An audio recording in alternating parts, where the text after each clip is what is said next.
Hello, Prep, and welcome to a new year. Here are your anchors, Dave Mays. And Sean McGuire. Top story tonight. The Nick Spark joke has officially been killed. At around 9 p.m. last night, give or take an hour or 7. The prime suspect is Ramon Sandoval, who's being held with involuntary manslaughter. He was captured in a police raid last night on his Bel Air estate. So did you hear about that new transfer student? I bet it was Nick Spark. FBI! You're under arrest for the murder of Nick Spark jokes. That's a sad story to hear, but you can't spell manslaughter without laughing. You slay me, David. You slay me. On a similar note, Andy Dufresne has just escaped from Shawshank Prison, and reports now place him at being a part of the student body. Here's some exclusive footage we've just obtained.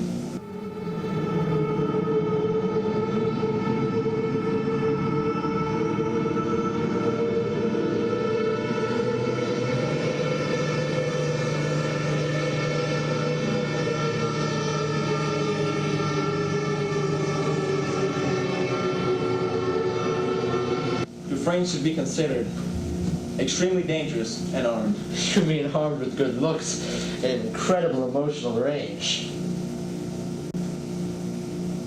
I guess not.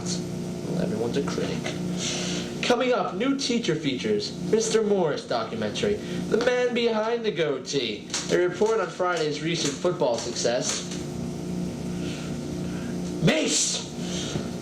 And all the news you need to know. But now, a word from our sponsors. Which brings us to the other reason why we are here. We realize that not everybody can catch a winning touchdown pass, hit the ball.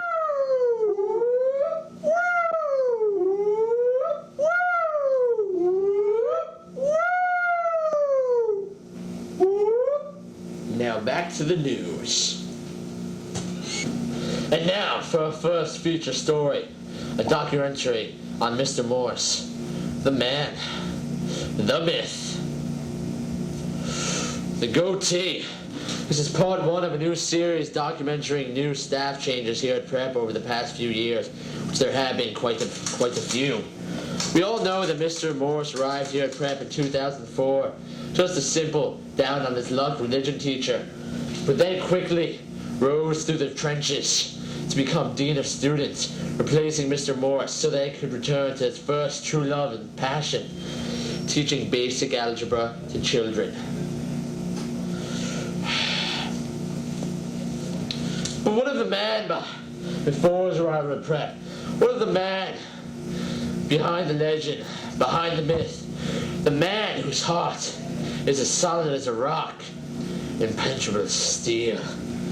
The less creatively inclined students here at Prep would like to think that he was the original model for Mr. Clean. But we here at Prep News have the real story. We know the real man who ran lightning bolts down from Mount Olympus, who fought wild bears with his bare hands, who single-handedly defeated the Soviet Union. I present you the man, the myth, the goatee, Mr. Morris! Mr. Morris. In just 2 weeks, he has become one of the central figures of Prep. He started the year off with his now famous "This is not a shoe" PowerPoint, and is noted for his crackdown on the dress code. But he is also responsible for a dramatic decrease in the actual volume of jugs. A quick look at the jug list reveals that jug is indeed in decline. Perhaps this is due to his zeal for his job. Either way, he has become one of the most polarizing members of the administration and has certainly done his job. Mr. Morris was born sometime in the early 19th century in rural Canada, and much of his early childhood has been disputed by laymen and scholars alike.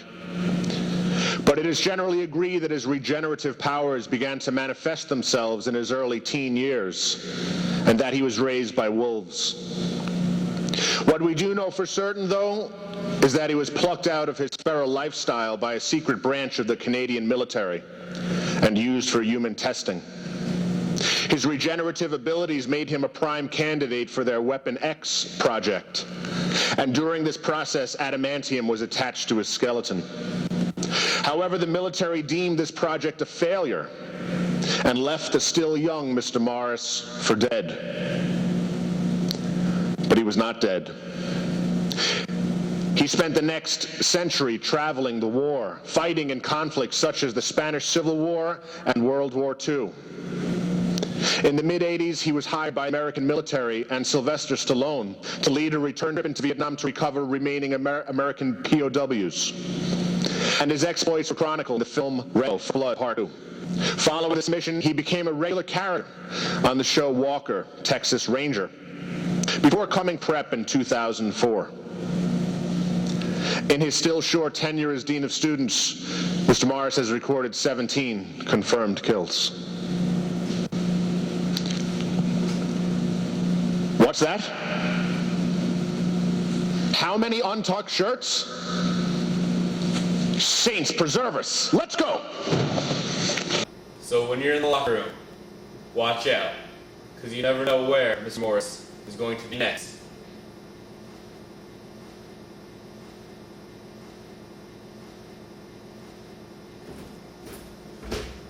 Mr. Greenfield, how many times have I told you not to put Mr. Alfieri in that locker? I certainly found that very Lightning? arousing. I don't have to explain myself to you, or your kind. In other news, the German exchange just took place this past summer. Participants said it was... Well, how about another top-breaking story? Keita McRae has just been arrested by the Funk Police, being charged with a heinous crime of being too funkadelic for the public safety. Just a funk bomb waiting to go off at any moment and explode funk everywhere.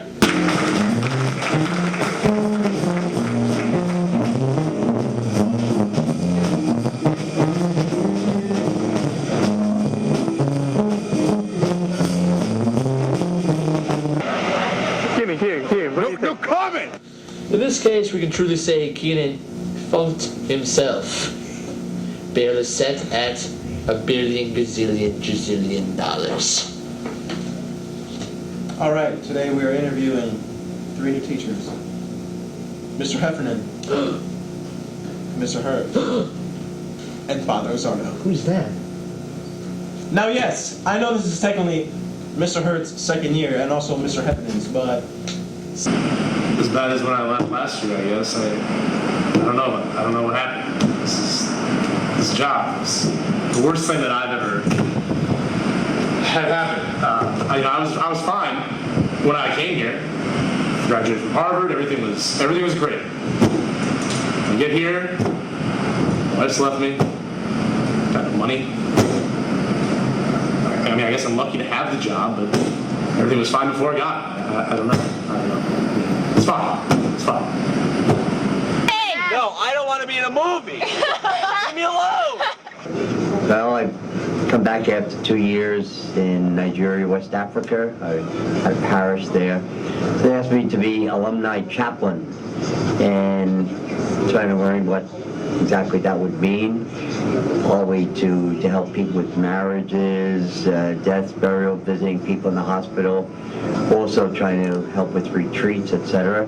But also guidance counselor for freshmen and some sophomores. So it's a new role. I'm not teaching as such. I'm still trying to get to know everybody.